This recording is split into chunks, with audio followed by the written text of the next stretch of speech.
Monseigneur Legrand, Buenas tardes, amigos. les impôts sont là, monsieur le ministre. Bonjour à tous et bienvenue sur cette vidéo. Aujourd'hui, je vous présente une théorie expliquant comment le système se maintient et comment il s'intériorise dans la psychologie des gens, de la domination des hommes sur les femmes à celle des riches sur les pauvres. Comment on fait pour vivre avec ces inégalités et être heureux quand l'on fait partie d'un groupe social dominé, dévalorisé.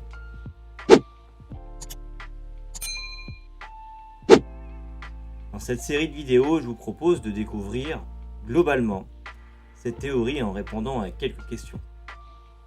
C'est quoi la théorie de la justification du système? Comment est-elle maintenue? Quelle fonction a-t-elle?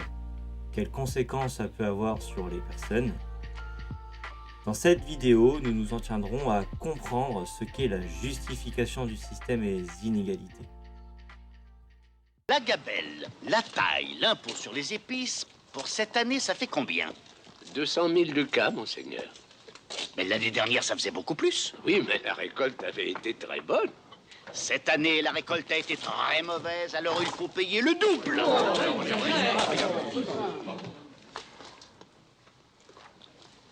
Les impôts, tout ça, c'est pour le roi. Mais dans Saluste, nos gens sont terriblement pauvres et... C'est normal. Les pauvres, c'est fait pour être très pauvres et les riches, très riches. C'est une scène que j'aime beaucoup car elle met en évidence la hiérarchie et dominance sociale. Cela résume en partie la théorie que l'on va aborder. Qu'est-ce que l'on entend par système et justification? Le système, ça réfère à un arrangement social, économique et politique sous forme de hiérarchie dont les gens dépendent.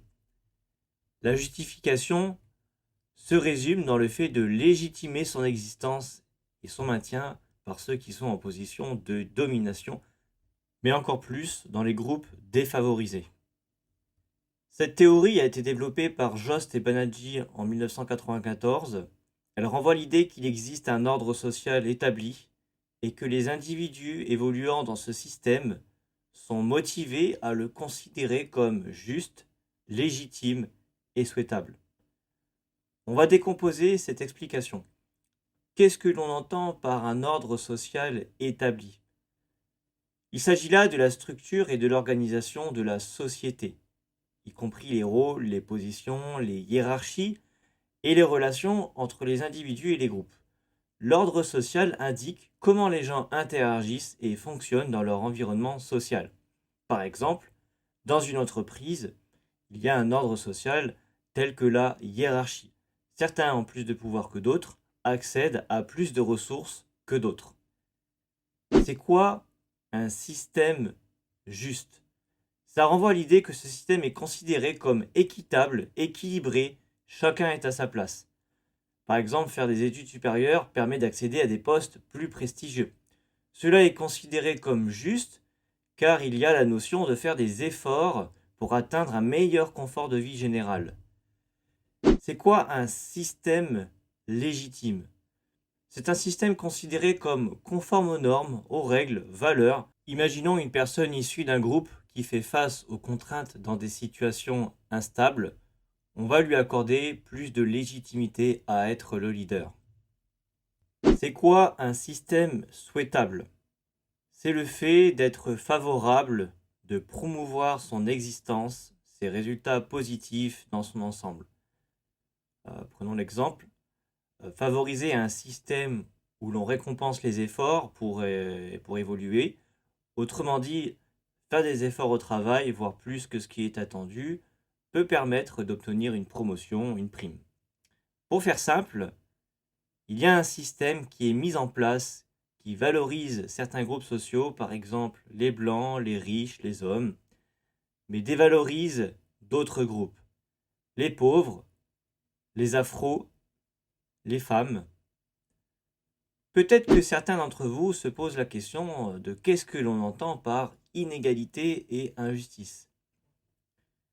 Il peut s'agir de richesse, de pouvoir, de statut d'opportunité entre les groupes. En somme, l'accessibilité, le contrôle et la distribution des ressources sont répartis de manière inégale. Ok, mais pourquoi sont-elles injustes? Car oui, on voit beaucoup de livres et de développement personnel qui vendent le secret pour s'affranchir de ces chaînes d'esclavage 2.0 du style de caissier à Lidl au SMIC à entrepreneur à 100K par mois. Ils vous diront ce système est juste, car si tu payes le prix de la discipline de travailler intensément sur ton business, tu réussiras. Oui, je fais quelques raccourcis, mais vous avez compris l'idée. Ce système est injuste parce qu'il peut être le résultat de discrimination systémique ou d'un départ inégal.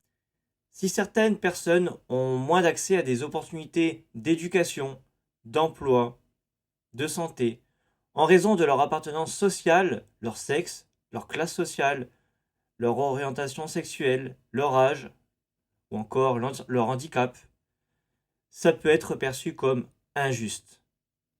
Malgré ça, on a l'illusion de penser que ce système est juste et qu'il faut faire des efforts pour mériter sa place. Ces disparités peuvent être opaques, arbitraires, voire manipulables par ceux qui détiennent le pouvoir en maintenant les gens dans cette illusion de contrôle. J'aimerais finir par un exemple qui parlera à tout le monde.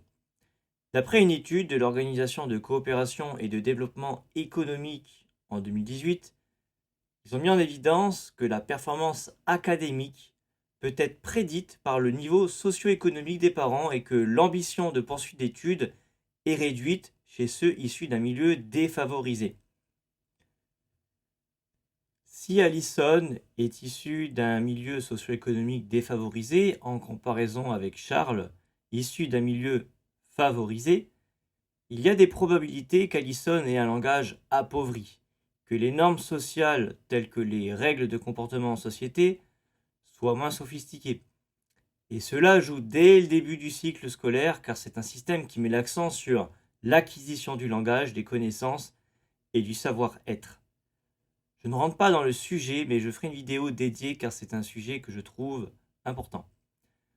En reprenant les travaux de la reproduction sociale du sociologue Bourdieu, l'idée, c'est que par notre origine de classe sociale, on part avec un capital socio-culturel inégal, voire injuste. Cela influence grandement les chances de réussite et de poursuite d'études.